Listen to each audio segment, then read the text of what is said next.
Welcome to an all new episode of The Payoff. Jeff, happy Valentine's Day. Yeah, I know. Happy Valentine's Day. What a way to celebrate.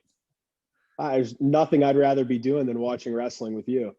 I know we just had last night, I feel it is a missed opportunity that they went with NXT Vengeance Day versus St. Valentine's Day, like Massacre again. This is really just I get it, but at the same time, like, come on, like, this is what we love as fans. It's interesting because when they first announced that, on Wrestling Inc., the headline was, WWE bringing back old pay-per-view concept. And I'm like, oh, it's great. It's St. Valentine's Day Massacre. And it was Vengeance Day. I'm like, what the hell?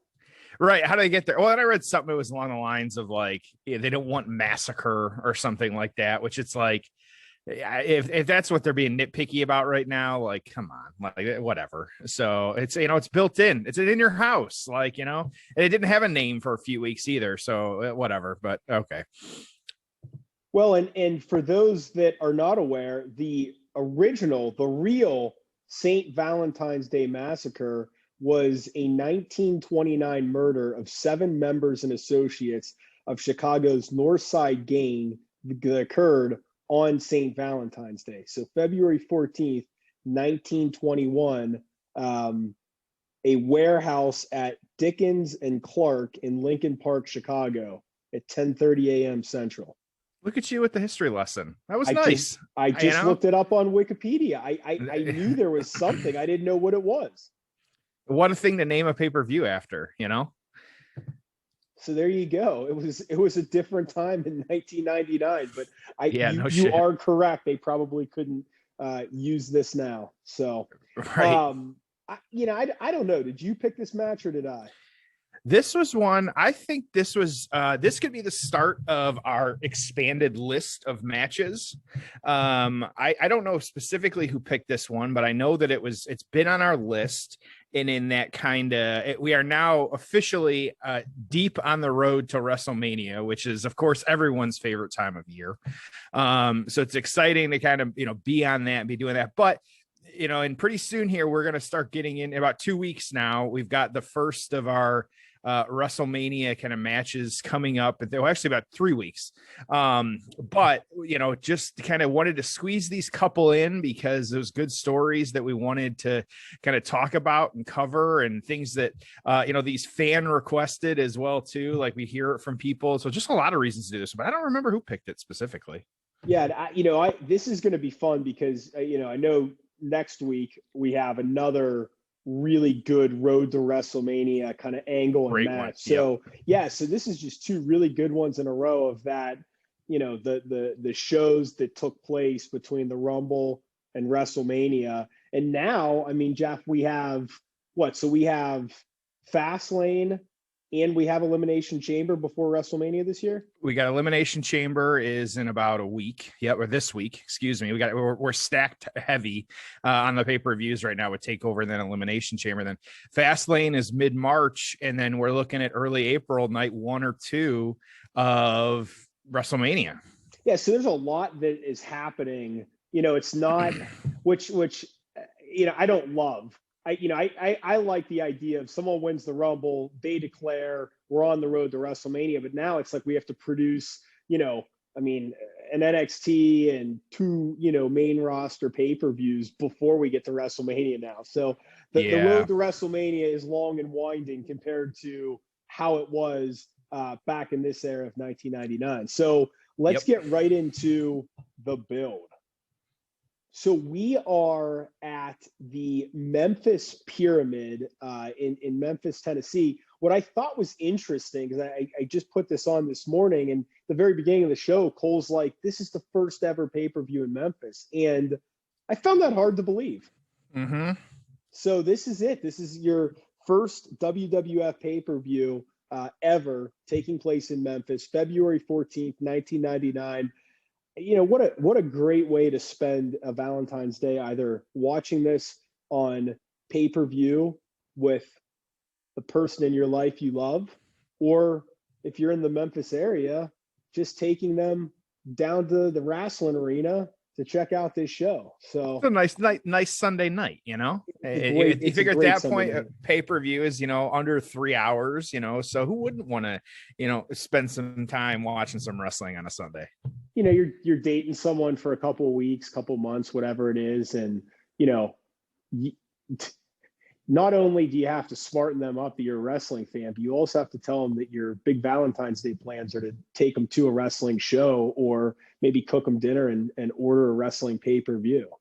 I will say, for, you know, kind of insight to you and my life, you and I've known each other for a long time. And I remember the partner that I'm with right now. And when we were first dating, which is this point, it was years ago, you would keep, you know, prodding me of, have you told her yet? Does she know you're a wrestling fan? Like, you know, has she watched it? And so she's picked up a few, you know, she likes Kevin Owens. She likes Sasha Banks. And so, you know, I'm okay with that. She likes Naomi too. And so she has been, you know, brought into the wrestling world a little bit. She'll occasionally watch a, you know, big pay-per-view with me or something like that. But yeah, hey, you know, I that's how I would want to spend Valentine's Day. So, you know, that's just how it is. I'm just trying to think of all the things that would be easier to tell someone. Right. Yeah. Like, this is my dark secret. Think, yep. Yeah. You know, I think like, you know, Susie, I gotta tell you, I've been divorced. Oh, okay. You know, Susie, I, you know, just did a little time. It was a petty crime. It was a number of years ago. Oh, okay. Maybe even look, I have a kid, a 4-year-old kid, and you know, I good terms with his mother, and you know, I spend every other weekend. Every other weekend with him, you know, or you know, Susie, I'm between jobs right now, but you know, I'm not the end of the world, and I'll certainly figure it out. You know, I think those conversations might be easier than I'm 36 years old. I still watch professional wrestling. Yep. You mean like you put it on Monday sometimes? No, like I have the network and I go to some WrestleManias and I watch it every week and I watch the pay-per-views and listen to wrestling podcasts and so yeah. I don't know. I don't know where it ranks. I mean, it just depends on and it's not just Monday night. It's Monday, Tuesday, Wednesday, Friday, Sundays some weeks, Saturdays some other weeks. Like, yeah, so that's how it goes. So this is a fun show. We start off with Goldust defeating Blue Dust in a 3-minute match. You know, I forget. I mean, Goldust in this character, I mean, he'd do other stuff later on, but in this kind of traditional Goldust character, I mean, he did this for like 4 or 5 years. It was a longer run than I remembered of just the traditional, you know, Goldust music, Goldust presentation. So he wins that match in 3 minutes. We get a hardcore championship match, 10 minutes. Bob Holly, Hardcore Holly, defeated Al Snow, who was accompanied to the ring by Head. We then get the Big Boss Man defeating Midian in 6 minutes. So, you know, kind of a doozy of a 3-match opener. You know, I think everyone romanticizes on everything in the Attitude Era being perfect and incredible, and every guy was a great wrestler and great character. I don't know, man. I mean, then we get the tag team champions of Jeff Jarrett and Owen Hart defeating D'Lo Brown and Mark Henry. Okay. Val Venus, who was accompanied by Ryan Shamrock, Ken's sister, I believe, in storylines. Forgot about that. Defeated Ken Shamrock for the Intercontinental Championship. So Val Venus is your Intercontinental Champion. Billy Gunn was the friend of the payoff, was the special guest referee in that match. I believe Val Venus ended up marrying Ryan Shamrock in real life. Okay. I believe. You keep talking and I'll look it up. Okay.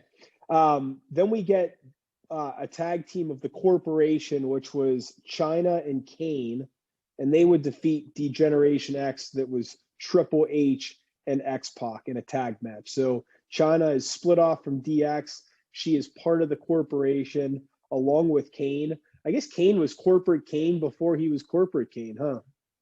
Hey, that's all right. And then the reason we're here, our double main event, first in a last man standing match for the WWF Championship, we get Mankind and The Rock ending in a draw. So they have this great match and then they do this like double chair shot to end it. It was, I mean, for as brutal of a match as it is, remember, we're coming off the I Quit match with the, 533 chair shots to the head. Coming off of that, we get this. And it's, again, a really good 22-minute match. These two were money together, but it ends in, what they were trying to do of the Rocky 1 final where both guys kind of hit each other and fall down. I think Rocky 1. That's what Mick Foley had always said they were trying to emulate. But it was just a lousy way to end it in a draw. Don't quote me on this. Actually, in February 14th, I was going to say they were building towards the empty arena Super Bowl match, but that would have already taken place. So I don't know why they did this draw and what happened after that to eventually then get to, The Rock is your champion. So obviously The Rock would get the title back. He'd go into WrestleMania as champion. So that's not why we're here to talk about that one, but maybe we can break down that feud and even that match at some point. But again, Mankind's your champion at this point. It ends in a draw, but Rock would get the title so that he was ready for WrestleMania 15 and Stone Cold Steve Austin. Steve Austin chasing that title to win it again for the second straight WrestleMania. But the reason we're here, Steve Austin, Vince McMahon in a cage match, the old school cage, but it's painted black, and I loved it. It's like my favorite cage of all time, I think. So this match had a stipulation, which was to determine the number one contender for the championship at WrestleMania 15. So Steve Austin gets his crowning moment at 14, but he's dealing with Mr. McMahon's bullshit all year, and he's trying to get back to the top of the mountain. And man, was Steve Austin over at this point. Great gate, dude. I mean, this is when business was just so hot. Jam-packed, 18+ thousand in attendance. Gate of over 300,000, sold over 140,000 of merch. What a night, man. And what a great card for a quote unquote B show. So storyline standpoint, I mean, we could talk Austin McMahon all day, but how do we end up with this match and this stipulation? Yeah, and before we get into that, incorrect. Val Venis, actually, Ken Shamrock was actually dating Ryan Shamrock. Oh, so it's even weirder. Okay. Yes. And so storyline sister. And then and then I have in here as well too. It says unconfirmed, but kind of what my kind of quick search is. There were plans apparently by Vince to do an incest angle between her and her storyline brother Ken Shamrock, who she was dating in real life at that time. So, I mean, considering some of the other stuff they did in this era, why the hell not? Yeah. And so if you can give birth to a hand, you can do an incest angle. So, and then also kind of the little fact that we didn't know here, that Val Venis's actual sister was married to Adam Copeland, or as we know him, Edge, for about 4 years. Yep. I think that's what I was thinking of. Okay. Yep. And they were together for about 6 or 7 years. So there you go. So I'll tell you, Adam here, the moral of the story is Adam Copeland loves dating and marrying women in the wrestling business. One guy's sister, another guy's girlfriend that was an active performer, another former wrestler after. Yep, absolutely. So there's probably a few others we don't know about. Well, and it's good to see a young guy like that getting a push nowadays too. But we'll get into that on a different day. So yeah, the build. Where are we at on this one? We got a lot to talk about today. That's all right, good stuff. And so this was, I say, for the longest time, Vince and Stone Cold, just Steve Austin, however you want to look at it, call him, like they had just had a feud for years. It was on and off, come and go. You had all these different players and things like that, but at the core of it, like McMahon and Austin always had a feud. Now we're obviously February 1998 or 1999 at this point. Kind of doing my research on this one. 1990. Yeah, this pay-per-view was 1999.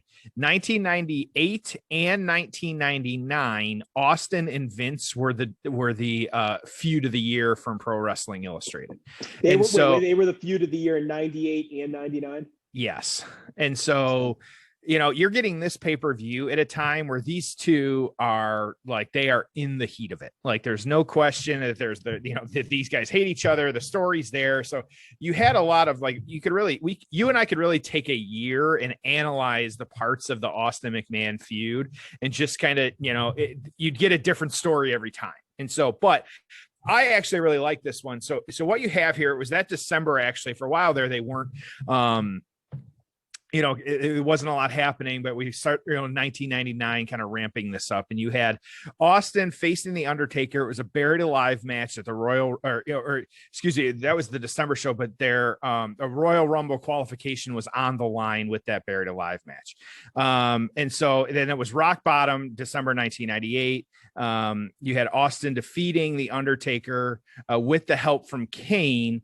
And so after that point, you had $100,000 bounty, if you will, that anyone that could eliminate Austin from the Royal Rumble match. So he had won his way into the Royal Rumble. And then you have this piece of the feud where $100,000, which, hey, that's 1999 money. Like, that ain't nothing to scoff at. And so, and to put that out there. And so one of the quotes I put on here is, when I was kind of doing my research and found, says, when the boss is willing to give six figures to the man who takes the Texas Rattlesnake out of commission, it builds on a few aspects of WWE continuity. The sheer insane number of people Austin more than rubbed the wrong way since 1996, McMahon's willingness to throw money at any problem since he was outed, quote unquote, as the owner, the proliferation of factions since 1997, please bring that back, meaning everyone but Austin has someone watching their back, and the fact that the company relied less on old school ideas of good guys and bad guys. And so, to me, like, hey, like, we are all about the build and the payoff around here. And so to call back and kind of have, even if it was like a writer, but to throw back to that, 2-3 years prior to all this happening and looking at like the landscape of all of wrestling to understand kind of what's happening and what he needed to, what he was dealing with.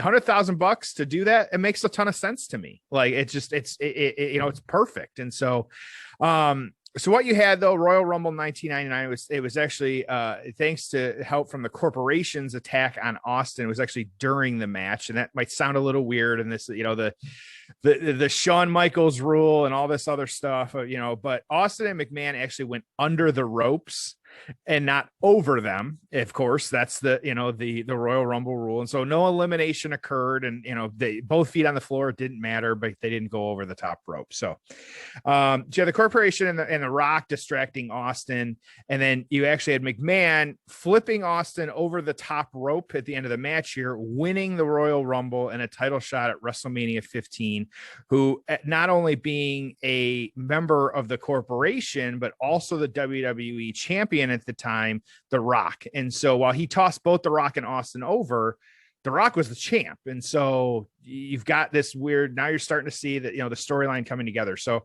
I was curious because over the years, like, the corporation has had just a lot of different people in it. And so I was curious as to, at this point in the Royal Rumble in 1999, who was the go-to person, who were the members of the corporation? So you had Vince, of course.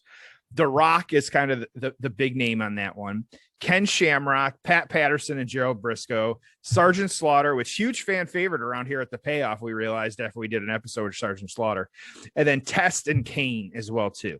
And so big names, it makes sense. Like, we all very vividly remember the Pat Patterson, Gerald Briscoe always being with Vince and things like that. And so just kind of interested. So you have just really a week or two later, you have Vince, who, not a full-time wrestler, but still winning the Royal Rumble, said that he was vacating his spot at WrestleMania. Now, Tom's, all-time favorite wrestler, Shawn Michaels, was commissioner at this time.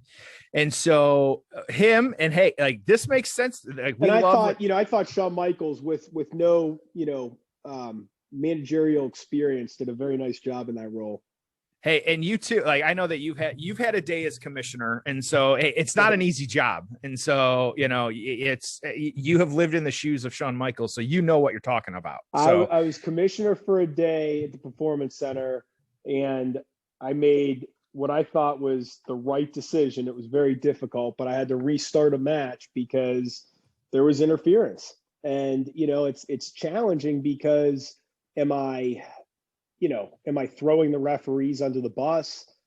Is it going to be bad for morale in the locker room? But ultimately, I decided that it was the right thing to do. And as a leader, as a general manager in professional wrestling, you have to make the difficult decisions. And Jeff, I was willing to do that. And they didn't teach you that either. Like, you just came up with that on the fly, right? Jeff, you don't learn that stuff in college. They don't. That's teach right. that. Hey, it's one of those things. Yeah. So, but of course, so, Tom's at this point, predecessor, Shawn Michaels, as commissioner, and making sense from a storyline perspective, said that if the winner of the Royal Rumble cannot wrestle in the WrestleMania main event, that it makes sense that the runner up would take their place. The runner up being Stone Cold Steve Austin. And so this, of course, just absolutely pissed off Vince on every level. And we ended up, really using this to get really Austin goading McMahon into a match at this St. Valentine's Day Massacre in your house. So, it made sense from that perspective of, he wanted a chance to fight McMahon, especially after the Royal Rumble, but he wanted it so bad that he was like willing to risk that WrestleMania place for a chance for this match. And so in order to kind of, especially with the corporation and everything happening, this match then also turned into not just a one-on-one match, singles match, but it was inside of a steel cage. And so, and the build up to this as well too, it was really the kind of week before this was, I say Raw was being taped, it was Raw Saturday night. Austin was forced by McMahon to run the gauntlet of a corporation members. And so at the end of that, kind of your go home for the pay-per-view, McMahon pinned Austin for a win after going through the gauntlet of corporation members, which then brings us to, again, Valentine's Day, everyone's favorite Saturday or Sunday night date, St. Valentine's Day Massacre in your house, 1999. And so, from a build perspective, we're making a lot of sense at this point. And so, what the stakes and all that other stuff. And we hear about that a lot of times nowadays I say legend wrestlers and commentators, stuff like that. Like, stakes are important. You got to have that. And for this one, like, the stakes are there. It made total sense of kind of what we were dealing with and what was going on.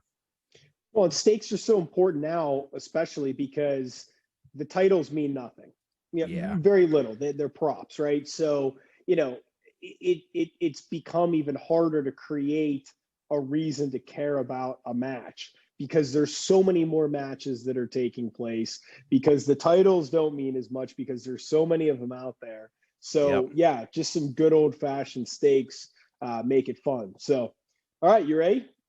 Man, let's get into this. I'm excited. Let's do this. All right. So we are at the 2 hour and 28 minute portion of St. Valentine's Day Massacre, February 14th, 1999 on the network. So again, 2 hour, 28 minute mark. Are you ready? I'm almost ready. Of course, my network shut down on this one, and so if you could stall for a hot second here, you've never not been ready before. This is the first time not ready in a year and a half or however long we've been doing this. Yeah, this is getting close to 2 years here. All right, we're at the 2 hour and 28 minute mark of St. Valentine's Day Massacre. Jeff, are you ready? Yes, I'm ready. You are ready this time. All right. I am ready this time. All right. It's time for the payoff. All right, so McMahon circling the ring. Not just this is the jacked McMahon. Let's be clear about that, Mr. too. McMahon, yeah. Yep, absolutely. Slowly working his way into the ring. So you mentioned this was the feud of the year 2 years in a row, which would have been 98, which was, him becoming champion, and then 99. This second year where, he's just trying to screw Austin out of the title for, the second half of 98. And then, continuing in 99, and we've got the corporation, and we've got a heel Rock, and just a lot of stuff going on here. You forget how often Austin wasn't champion, and he was chasing. But the chase, I mean, obviously was where the money was in this feud and in this rivalry. Dude, what's crazy, and I had on my list to talk about was this feud went on for a long time. I mean, 90, you just look at your WrestleManias here, and it's like they were feuding during WrestleMania 14 and 15, and then Austin's out with the neck injury in 16, but then 17, there's more Austin McMahon, and then the heel turn.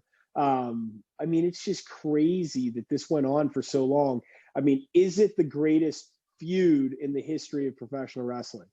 Yeah, I think so. I think that, and we may have you might call back to, something with Ric Flair or Hogan or something like that. But I think you take from when it wasn't one specific angle that kind of made this feud what it was. You had years of up, down, heel, face, faction, not faction. Like, it was all aspects of wrestling between these two guys. And whether, there's of course argument of whether or not Vince should have been the one to, deal with that and carry that. If he's not the young guy trying to get over, but damn it, if it didn't work on almost every single level.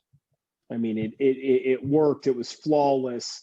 I mean, it fit. So, yes, I mean, it's like, I think this is probably the greatest rivalry ever. I mean, look, it's everything about it's magic. Like, a strong argument can be made that Steve Austin's the biggest baby face in the history of wrestling. Okay. The most over guy in his prime. You can make a strong argument that Vince McMahon's the greatest heel in the history of professional wrestling. I actually think that's an even easier argument to make. I mean, I think he is the greatest heel, hands down. With best baby face ever. I mean, maybe you could argue Hogan over Austin, but gosh, I just think, Vince McMahon, no question, greatest heel ever. So that's now, I think you could say there might be better angles, because this angle, I mean, this wasn't an angle. This was a, multi-year feud. I think maybe you could say, hey, the Hogan Savage stuff was better. The Hogan Andre stuff was better. Portions of the, NWO first getting formed were better. But gosh, I mean, just in terms of longevity and the overall feud, this is just as good as it gets. So Austin is just kind of pounding McMahon. He fakes the knee injury. He's got him on the outside of the ring. Technically, the match has not started yet, but Steve Austin's just beating the shit out of him. Yeah, this, again, a steel cage match, and we are nowhere near being about to be inside the steel cage. And so, and this reminds me too, as we're kind of watching this and all the cameraman like kind of shuffling outside the ring. I had forgotten. I think you and I have both recently watched the Yokozuna documentary on the Icons, which was just fantastic. But it's excellent. It was absolutely excellent. It was so good. And you and I have said this for years, like when it comes to putting a video package together, I don't know anyone that rivals WWE, like ESPN, all this other shit. Like when it's time to put together a video package, those people aren't making enough money. And so go watch ESPN, go watch the Super Bowl, go watch anything. There is not a better video package, better 3 to 5 minute video package, or I mean, even these documentaries that they're cranking out on the network. I mean, and we're about to get a lot more of them. Yep. Oh yeah. Oh yeah. With NBC. I mean, at worst, the stuff that the WWE does is on par with like ESPN's 30 for 30, HBO's documentaries. Yep. At worst, it's on par. Strong argument can be better. Yeah. I mean, the Jordan Last Dance thing, I mean, yeah, it's the Undertaker thing was just as good. Yeah. That's what I was gonna say. You put the two of those next to each other in regards to like people who just enjoy documentaries, knowing nothing about wrestling or even nothing about Michael Jordan in basketball. Like, you probably have some name. Yeah, it makes sense. But I think your average 30 for 30 isn't as good as the stuff you'll see on the network. I agree. And so the point that the spot we have not seen in many, many years was the camera exploding spot from the ringside cameraman to distract the wrestler. That's just one of those spots where we haven't seen it in quite or ever, or since that time. Absolutely. So again, we're wrestling a steel cage match, but they are probably about they're like the top of the lower deck fighting on the stairs. Now they're finally back around ringside, but they were up there, and now we're going up the entry ramp as well. Oh no, we're going to the other side. He's just pounding McMahon, and clearly he's hitting him. He's hitting him nice and snug. I mean, that's what Vince wanted. I mean, it was, you better lay it in. And I'll never, we don't always have to like everything wrestling does. Like, especially the most recent clip of Vince taking the bump that Gronk was worried about taking. Like, Vince ain't scared to take a bump, even at, his however old he is. Yeah. In his 70s. So yeah, it's just how it is. Oh yeah. So I mean, he probably still looks like this with his shirt off. I mean, he's just in such good shape. Dude's jacked. Yeah. Well, you hear about like him and Triple H. Yeah, go ahead. No, go ahead. I was going to say their workout regimen. They're up at 4 a.m. Like, they are up and working out and doing their thing. And by the time most people are finally rolling out of bed, they've had a 6-hour day. Oh yeah. I mean, look, there may be nobody on this planet that can outwork Vince McMahon. Yeah. Like I said, whether you like the storylines or not, it doesn't matter. Yep. No, whether you like Vince or not, respect him or not, think he's, a good guy, bad guy, whatever, dude. I mean, there is no one, so every bit of success that company has received and he has received, he's earned it. And there is nobody that'll outwork the guy. There is no one in the history of wrestling. I don't think there's anyone in the history of business that is just out, at that level, right? That is just outworked Vince McMahon. I mean, you stack him up with other CEOs and entrepreneurs, and dude, no one can touch this guy. No, absolutely. So here you go. We have them both. And it may not be healthy, but it's like the guy doesn't take vacations. He doesn't have hobbies. So they're on the side of the cage now. They're both kind of climbing up, and they're the outside of the cage, not the inside of the cage for everyone. Yep. And they're on the ring or the announce table side of the cage. And there it is. Oh, what a bounce. Yeah. And so Austin slamming McMahon's head into the top of the cage, McMahon bouncing back and landing on top of the announce table Michael Cole said he may be dead. And you'll see it on the replay. I mean, for those that don't remember this, I mean, it's just one of the most awkward landings you'll ever see. He could not have landed worse on this table. Well, and how hard he threw himself off of the cage. Yeah, absolutely. There you go with the replay. Yep. I mean, his spine lands right on the corner of the table. And so miss that. Yeah, if because the angle, directly. He hit the edge of the table, and his spine just straight on that. So that good thing he didn't short hop it. Jeez, brutal. So again, the match still hasn't actually started yet, but Vince is just getting pounded. Yep. Refs checking on him at this point too. So you mentioned Patterson and Briscoe. Have you seen the Pat Patterson documentary on the network No, yet? Yeah, and that's what I need to watch because I was catching up on other ones and just kind of checking out things. And so, old NXT UK, just so I'm ready for the takeover and things like that. But no, I have not, but it's on my list to probably watch this weekend. Yeah, and that's one you can absolutely watch with the significant other.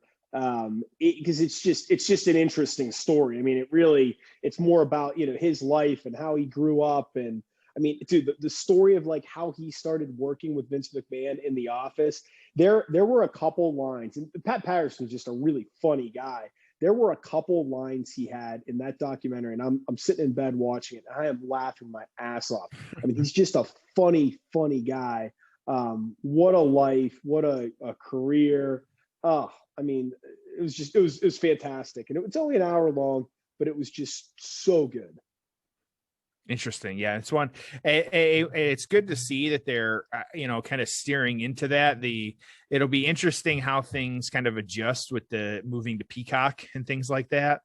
and just trying to figure out, how things are going to be different. But, they're providing the content though that they should be, at the documentaries or things like that, and I really enjoyed that Yokozuna one. I was glad it wasn't like a 30, 45 minute. I wanted the AJ kind of debut at Royal Rumble one to be a little bit longer, because I feel like there's so many stories to tell there. But I think I texted you during the Yokozuna one where we were having the conversation of just like, man, these people, like, they genuinely, like, he was like obviously a far better guy than any of us ever knew. But then also, like, some of these, the fans or not fans, but like Undertaker and Kevin Nash, like, were like legitimately moved and like hurt when he died, even though because they saw it coming. Like, they knew like that, something bad was going to happen, because he was just such a huge man. Like, there's just nothing you could do. Well, so Steve Austin's got the mic and he's just talking shit at McMahon. McMahon's in a neck brace on a stretcher. So this is just great stuff. I was thinking about it the other day, and you mentioned this NBC Universal deal, which, look, it is as much of a win-win-win as possible. So NBC is getting a massive load of content. Okay, this isn't like a TV series. This is tens of thousands of hours of content. Okay, yep. So whatever they spent, $200 million a year, it's worth it. I mean, hell, what's The Office? I mean, what did they pay? What did they pay The Office streaming?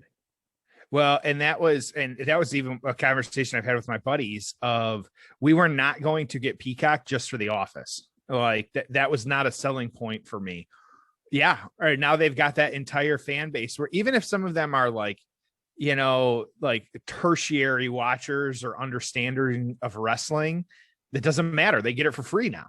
So the Office is $100 million per year, and that's a 5-year deal. So it was 5 years, $500 million just for that TV show. Okay. Yep. That's 200 episodes, give or take. Yeah. Yeah. That's about right. It's probably over 200. And then HBO bought Friends, which was the other massive just individual TV.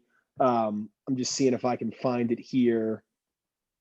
I'm assuming comparable. So, just for some perspective. So if the top shows, okay, so $80 million a year is what Friends goes for. For how long does it say?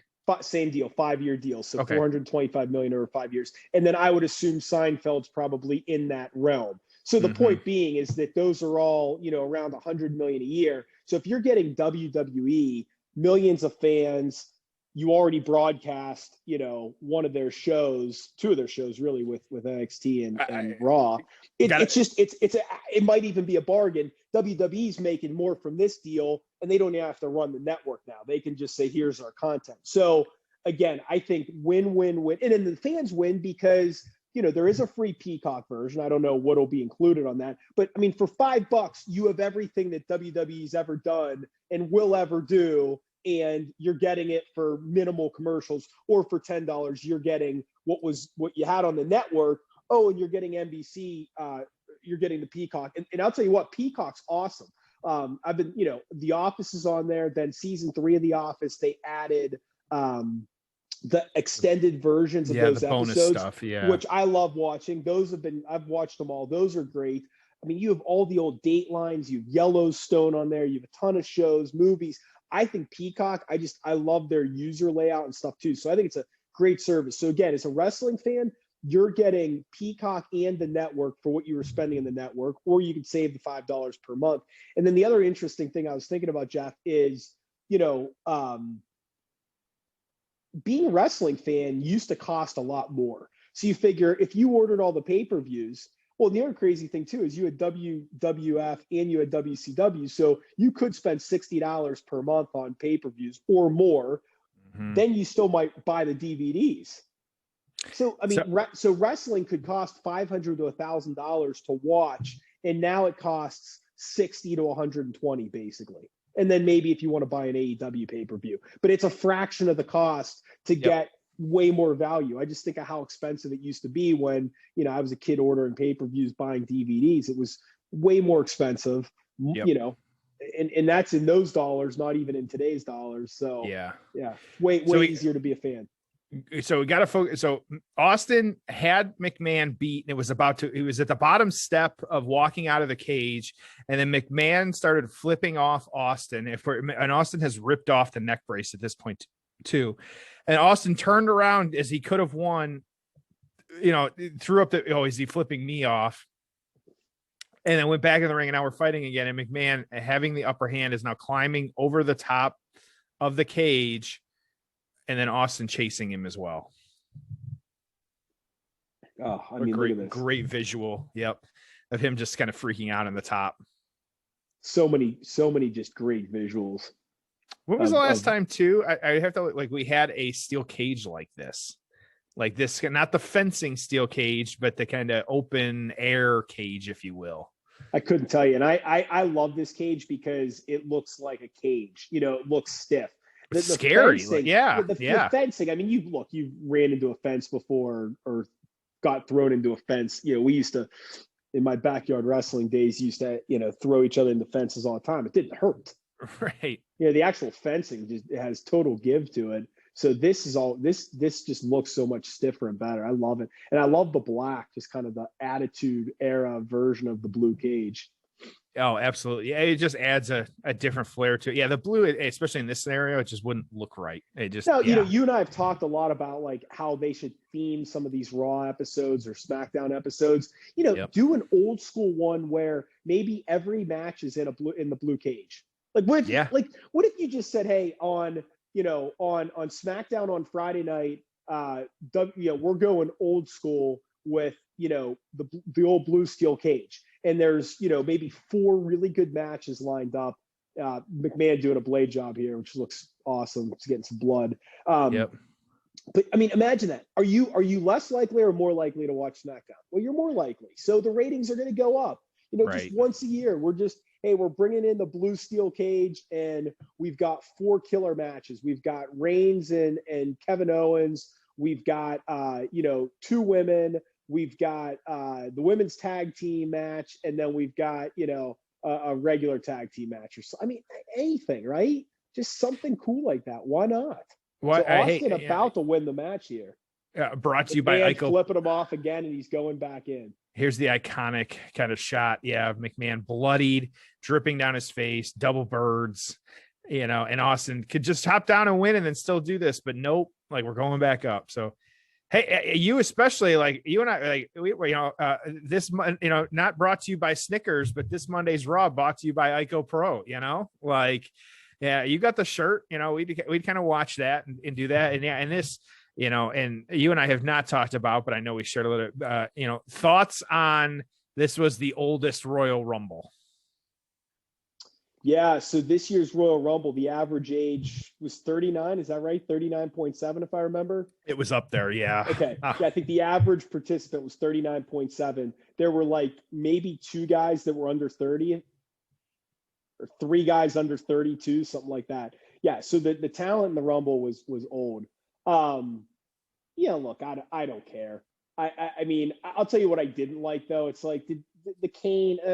Okay, Kane's kind of tied to the Rumble because he has the most eliminations ever and stuff. Fine, I guess I'm okay with that. Love Christian. I have no issue with Edge at all. I think it's a really cool story, and the guy's still doing awesome work. Really enjoyed the Orton thing. The Hurricane thing was stupid. I'm of all the guys you could have brought back, you've done that before. Bring someone else. They did it back. last year. Yeah, I know. I'm just why couldn't you bring someone else in? There's plenty of guys left that can still work. Bring in Tatanka. That would have been more fun. 39.4. 39.4. Okay. Yeah. And you gave too much credit. Here's another gripe I have right now, and I tweeted about it. Austin just hit the stunner. Here's another gripe I have. This Orton Edge feud. Yeah, you blew it off. A year-long feud, 2 great matches. In the rubber match, the third match, the blow-off to the feud was a throwaway match on Raw with interference. Yeah, right. I hated it. And now he's feuding with Alexa Bliss. Why not just wait to do it? Yeah. Oh my God, what's this? Yeah. So yeah, and you 16 out of the giant from WCW climbing through the ring, Paul White, excuse me. Yes, my bad. That's what they called him. They called him by his name initially. At first, because you're outsiders, not being able to use Scott Hall, Kevin Nash. Yeah. And I believe he signed a 10-year contract, big contract at the time to make the jump. God, that's one of the things I miss about wrestling is the jumps, right? Yep. Oh yeah. It just doesn't happen like it used to. Well, he looks pretty good at this point. This is before he put on all that weight. And this would, and yeah, God, why not? What was the last time he was on TV? He got a huge pop. Like, why didn't you have him come instead of Kane? Like, right. Yeah, you could have done that. His TV show failed or whatever it was on Netflix. Yeah. Tosses him into the cage. But shenanigans. So good. The cage splits open. And Austin swinging and then out to the outside. And a McMahon just looking completely distraught, unsure of what to do. And only 2 wrestlers were under 32. Wow. Yep. So Big Show's fuming. But what a great way. We'll talk about it, but what an ending, I will say this, the way that they this was cool, the way they brought in Big Show, but dude, they put him, they just never really got him going. I mean, he should have just been a monster heel, and they just, I don't know. They did not handle him right in this era. So, all right, well, let's go ahead and get into the aftermath. All right, initial thoughts? It's great. I did not remember just how much of the match, like the match happened before the match. Yeah. Like it's your big spots outside of like the blade job and the finish were all before the bell even rung.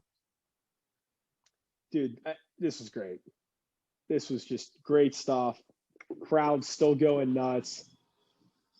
Facial reaction at Big Show's great. McMahon's bleeding flipping on the bird. ground. Yep. So now we're good to go for WrestleMania. Austin's getting his title shot. Oh, so good. So good. All right. Cool. Well, what happened afterwards? So what do we got with the aftermath? Of course, we had the Paul White, the Big Show, if you will, making his debut during this match, breaking through the ring, being underneath it for that whole match. I'm curious how Man That Big kind of sneaks to be under the ring, but you got that kind of happening. The Big Show, going to, really kind of fireman carry and then throwing Austin into the side of the cage, actually forcing the cage open, giving way, and then Austin able to drop to the floor, making him the victor. So you got this one where you had really the lead or, the build or really continuing the payoff to this match at WrestleMania. Now at this point, you have probably one of the top segments ever in wrestling you have Austin interrupting The Rock, Vince, Shane, driving the beer truck to the ring.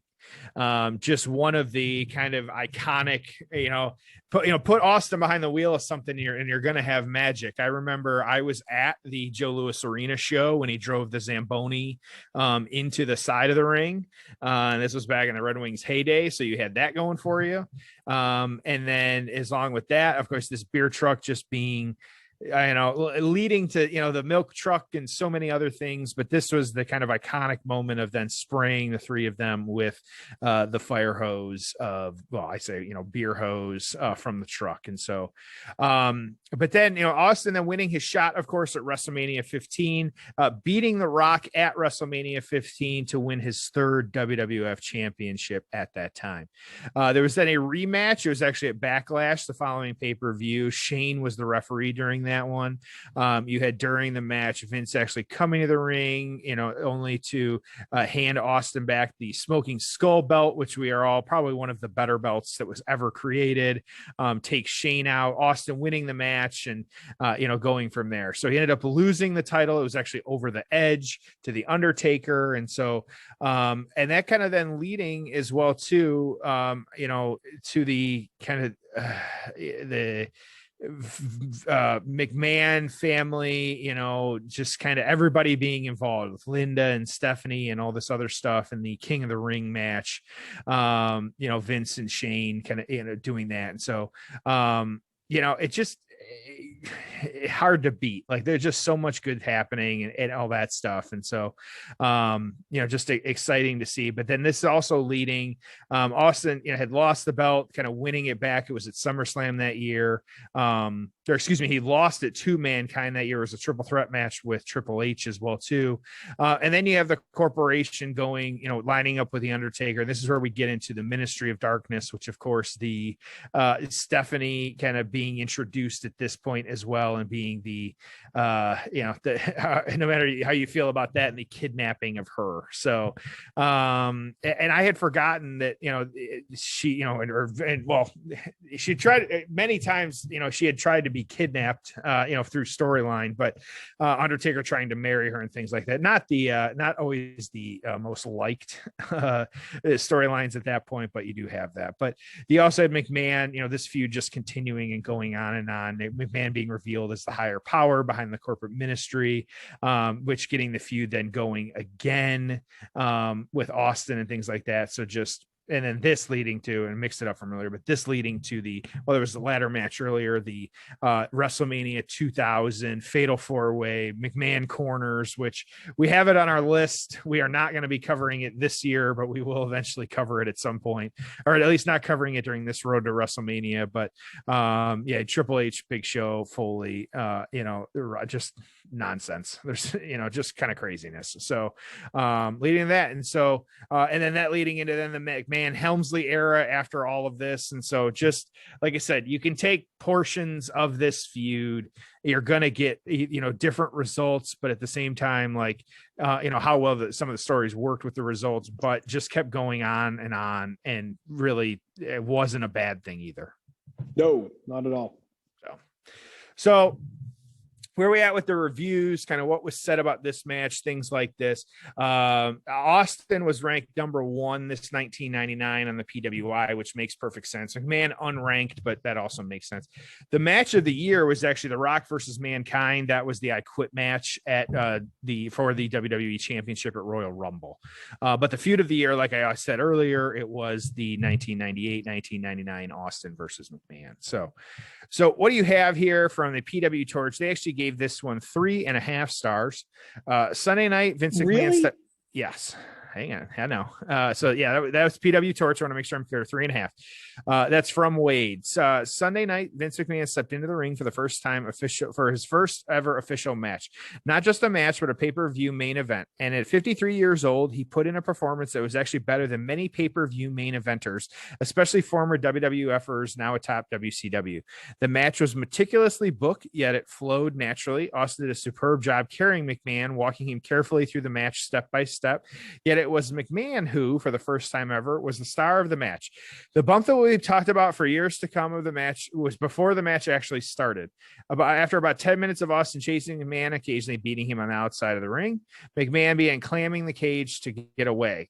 Austin hit McMahon, knocking him off the cage. McMahon flew from near the top of the side of the cage to the announce table below. He landed flat backed with a thud, bounced off the table into the air at a half an inch or so. Then the table gave out and both he and the table collapsed on the floor. So some of the kind of fun write-ups with it as well, too, just kind of the beat writers on this. Vince should get at least 100 high quality 8x10s made of various parts of his performance yesterday and distribute them to most of his crew.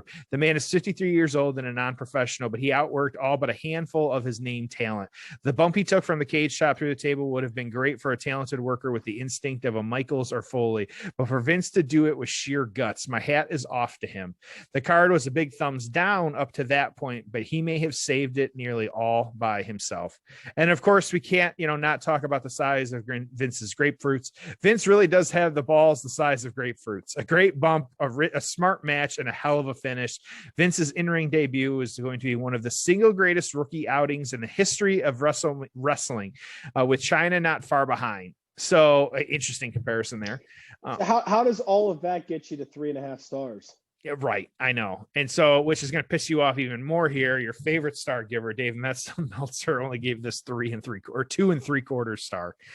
McMahon, who had never worked a lengthy match, was out there for 19 minutes between a lengthy pre-match ball and an actual cage match. Took one of the craziest bumps you'll ever see. It was far less limited as a performer than anyone had the right to be expected. There were moments where reality set in. The match was clearly based on the philosophy of the Undertaker versus Mankind Hell in a Cell match that was long as there are 2 big spots to remember. It really doesn't matter if nothing happens in between or after. When the two actually started doing pro wrestling, brawling spots inside the cage, it was clear McMahon was not a wrestler, and the crowd heat died despite it being the first actual singles match after being hyped for 1 year for arguably the hottest feud in the history of the wrestling industry, at least on this continent. But for the most part, the match was better than most WCW main events involving experienced and younger full-time wrestlers. 3 3/4, 3.5 and 2 3/4. Tom, thoughts? Absolute bullshit. Yeah. So think about this. The biggest star in the history of the business, the greatest heel in the history of the business, the owner of the company, stepping into the ring for the first time ever, cage match, memorable spot that we can still see and remember to this day, even after all the big spots that have occurred in wrestling. Mm-hmm.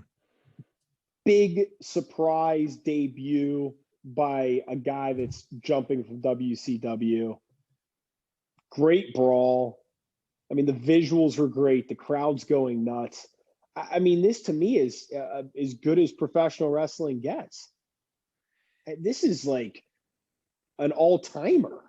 Mm-hmm. I mean, I've probably never disagreed more with the reviews on anything that you've ever read than I do on this one. I can't disagree. Where do you poke holes in this thing? What, that Vince isn't a worker? That's the whole point. The guy's a fucking heel. Like, he's supposed to look like he's not a wrestler. He's supposed to get the shit kicked out of him. It's not supposed to be a smooth Tokyo Dome main event. Right. So I don't get this at all. So look, I'll give my payoff score. This thing was almost flawless. It's at the height of the greatest rivalry in the history of professional wrestling. Dude, I have this at a 9. Okay. I mean, I think this is just off the charts great. It's, something that still holds up today. I mean, we're watching this match, 22 years later, and we're like, what a great match. What a great angle. This is fantastic, So yeah. I got this thing at a 9. It's not a 10, but man, it's damn close. What about you? One thing I was reading as I was kind of doing my reviews, it said, one could argue, and this is the quote, one could argue a staple of the Attitude Era is stories with a great setup leading to a payoff, no plug there, leading to a payoff of meh proportions. Luckily we're here to talk about everything before the match, and in that regard, that is a home run. So I disagree. Like, even that, like, I'm with you. Like, I'm going to give it actually an 8.5. So I'm up there with you too. But I feel that, like, it just, yeah, like, what are you expecting from a first time worker? Like, okay. Like, I think, like, probably one of the more notable debuts that we've had in recent years would have been like Ronda Rousey and her coming in and absolutely, like, are you expecting Vince to come in and wrestle like that? Like, she got praise from day one. To wrestle like that. It would be unrealistic if he was a wrestler. It's like Shane. He's not a wrestler. They're brawlers. That's the style. So I don't get it. What more do you want the guy to do? He came out looking great. It's not like he got winded. He got the shit kicked out of him. His offense looked fine. Everything he did was believable because it was done in a gimmicky way. It wasn't like he just straight up got into a brawl with the guy. Well, and this is one too and we didn't spend a ton of time talking about it during the match or even kind of pointing it out, but it came up in the reviews. Like, this was his first match. Like, that it doesn't make sense. And, for, you and I have been watching wrestling, and everybody as long as we have, like, so this is 1999. So 22 years ago is when Vince first stepped into the ring. Now, granted, yes, he had been, the corporation and been, that kind of heel at the same time with that. But, if this was the genesis of that, like, it kept building on it because this wasn't his last match, but also, like, we had talked about in the build on this one. And it's why I would give it, like, that even that extra half a point is because I thought that this was probably one of the better storyline cohesive builds that we've seen or talked about in a few months now. Like, every piece of it made sense from, well, I'm not going to wrestle because I'm not, I'm a part-timer. So, okay, well, then the runner-up gets it. Well, hang on. No, I don't like that. Like, I'm going to do a match instead. And we're going to put that on the line. It's like, well, hang on. Like, okay. Like, I don't disagree with like I don't agree with matches like put the briefcase on the line for Money in the Bank, or like, it ebbs and flows for me. But this one, like, putting that spot, the WrestleMania spot on the line, like, it makes sense. And you look at the long-term kind of scope of, like, would you say, like, if you take this feud to its end and you look at the kind of matches that we got from this, like, overall, was the payoff worth it? Yeah, in every aspect. Like, and like I said, there might be some stumbles along the way, but like, this definitely wasn't one of them. Like, this match, it made absolute sense why it was happening. Like, and I say a match, half of it wasn't a match. It was just them brawling outside and Vince getting his ass kicked, which from a storyline perspective makes all the sense in the world. And so why, to give it, okay, like 3.5, fine, whatever, that's what it is. But 2 3/4, like, even anything below 3. And internet, feel free, chime us in. Maybe Tom and I are missing something here, like Twitter, let us know what you're thinking. But I just don't understand it in the moment. Like, what else was happening too in wrestling? We're like, oh, this is where we need to rank it. And like you said, for them to call, like, this could have been one of the greatest rookie performances ever. And, the match was great. You got a blade job, all this other stuff. 2 3/4. Like, it just doesn't add up. But 9 and 8.5. That's all right. Yeah, I don't get it. Yeah. So that was it was good. It was a good match, and it was a lot of fun. So yeah, fun to watch. Good one overall. So final thoughts here, buddy. Send us home. What do you got? Anything? Loved it. It was great. Fun episode. And I'm pumped for the one we're covering next week too. Again, this kind of on the road to WrestleMania, post Royal Rumble, building to WrestleMania. We have a really sneaky, good, underrated one to cover. So make sure to join us next week. And that's all I got. Yeah, that's at Payoff Pod. Let us know what you think about this one. I'm curious what the fans of the Payoff, what they're thinking. At Payoff Pod everywhere. Until next week, I'm Tom. That's Jeff. And thank you for joining us on an all-new episode of The Payoff.